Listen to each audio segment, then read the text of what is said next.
আমি একত্ৰিত হৈছোঁ আৰু বিভিন্ন সময়ত আমি সাংবাদিক বিদ্ৰোহী হওক বা সাংবাদিকক অপদস্থ বা সাংবাদিকক অপমান কৰাৰ ক্ষেত্ৰতে হওক আমি সকলোৱে তীব্ৰভাৱেৰে এই স্থানৰ পৰাই আমি অৰিহণা দিব বিচাৰিছোঁ। অসম চৰকাৰৰ এজন দায়িত্বশীল মন্ত্ৰী জয়ন্ত মল্ল বৰুৱা ডাঙৰীয়াই যি সংবাদমেল সম্বোধন কৰি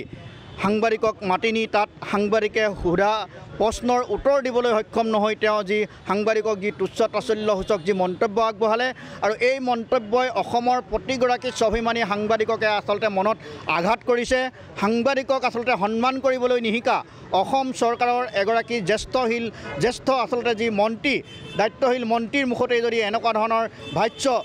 গণতন্ত্ৰৰ যি চতুৰ্থ স্তম্ভ বুলি কোৱা হয় সাংবাদিকক আৰু সেই সাংবাদিকসকলকে যদি এনেধৰণে মাতি নি আলহী মাতি নি অতিথি মাতি নি যদি গৃহস্থই তেনেধৰণৰ অপমান অপবাদ কৰে তেনেহ'লে আমি কিন্তু বহি নাথাকিম। আমি বৃহত্তৰ ডিব্ৰুগড় প্ৰেছ ক্লাবৰ তৰফৰ পৰা আজি উদ্যোগত সমূহ সাংবাদিক আজি আচলতে আজি ঐক্যবদ্ধ হৈছোঁ। আমাৰ এই বৃহত্তৰ ডিব্ৰুগড় প্ৰেছ ক্লাবৰ জৰিয়তে ডিব্ৰুগড় প্ৰেছ ক্লাব তথা ডিব্ৰুগড় বিভিন্ন স্থানৰ পৰা সাংবাদিকসকল সমবেত হৈছে। ইয়াত আছুকে ধৰি বিভিন্ন ধৰণৰ জাতি জনগোষ্ঠীয় সংগঠনসমূহে আমাক শুভাকাংক্ষী হিচাপে আমাৰ লগত আজি উপস্থিত হৈছে আৰু সাংবাদিকৰ প্ৰতি যি তুচ্ছ তাচল্য মন্তব্য কৰিছে এই মন্তব্যক তেখেতক আমি ইয়াৰ পৰাই এই প্ৰতিবাদস্থলীৰ পৰাই আমি আহ্বান জনাইছোঁ। তেখেতে যদি শীঘ্ৰে এই আচলতে ৰাজহুৱাভাৱে ক্ষমা নোখোজে তেনেহ'লে আমি সাংবাদিকসকলে তেখেতৰ যিকোনো সংবাদমেল আমি বৰ্জন কৰাৰ লগতে তেখেতৰ যিকোনো অনুষ্ঠান কাৰ্যসূচী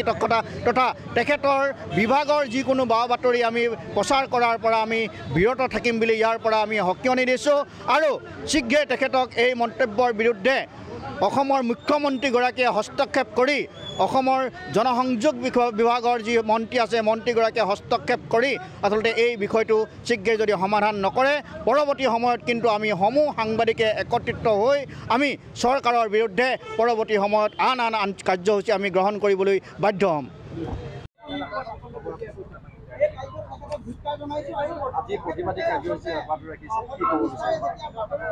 আমি আজি মন্ত্ৰী জয়ন্ত মল্ল বৰুৱাই সাংবাদিকক উদ্দেশ্যি যি নিম্ন স্তৰৰ মন্তব্য কৰিছিলে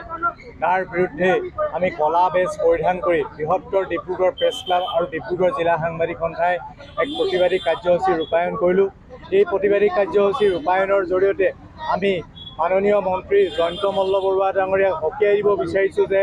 তেখেতে এটা বাতৰিৰ প্ৰতিক্ৰিয়া প্ৰকাশ কৰিবলৈ গৈ সাংবাদিকসকলক যি ধৰণৰ নিম্ন স্তৰৰ মন্তব্য কৰিছে এনে কাৰ্য ভৱিষ্যতৰ দিনত নকৰিবলৈ আৰু তেখেতৰ এনে মন্তব্যক আমি গৰিহণা দিছোঁ আৰু ভৱিষ্যতৰ দিনত যাতে তেওঁ যি মন্তব্য কৰিছিলে সেই মন্তব্য তেওঁ উঠাই ল'ব লাগিব আৰু সেই মন্তব্য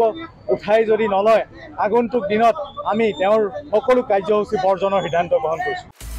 আপুনি বিচৰা বাতৰি পাব কেৱল নিউজ 18 এপত। নিউজ 18 এপ ডাউনলোড কৰিবলৈ স্কেন কৰক এই QR কোড।